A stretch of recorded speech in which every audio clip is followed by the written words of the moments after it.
Now you get to learn the blue chord. Let's take a look at our special blue chord. So we have a fourth on the bottom and a third on the top. Do you see a fourth on the bottom and a third on the top? Okay, look at the stickers on your keyboard. We have a fourth on the bottom and a third on the top. You can play those with any finger. We're just looking at the intervals. So fourth on the bottom and a third on the top. Okay? Now, what is something that the blue and the red have in common? Do they both have a middle C, middle C? They do. They both have a middle C. So I think our thumb is going to stay. So we're not going to move it up or down like we did for the yellow. We're going to glue our thumb on middle C. And watch what my hands do to go up, because this one isn't in C position.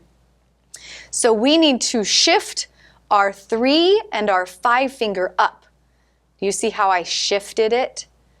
Okay, 3 and 5 go baby step up, baby step down, baby step up. Can you practice just moving your 3 and 5 like this? And your thumb stays glued. Your thumb doesn't move because middle C is in both of those chords. Okay, let's try playing 3 red chords all together. Here we go.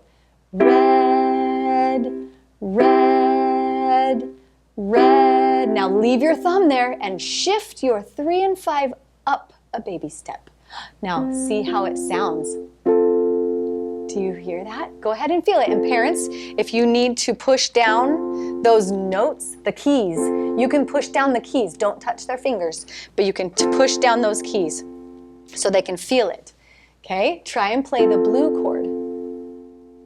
Good, let's try 3 all together.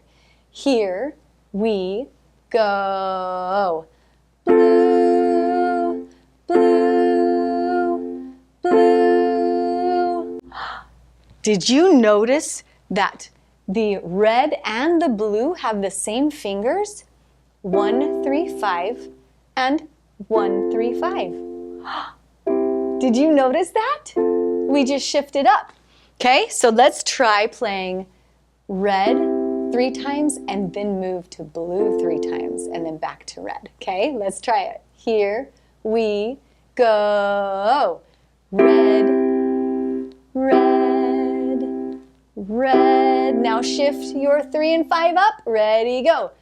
Blue, blue, blue. Now leave your thumb, move your 3 and 5 back to do 3 red. Ready, go. Red, red, red. Excellent!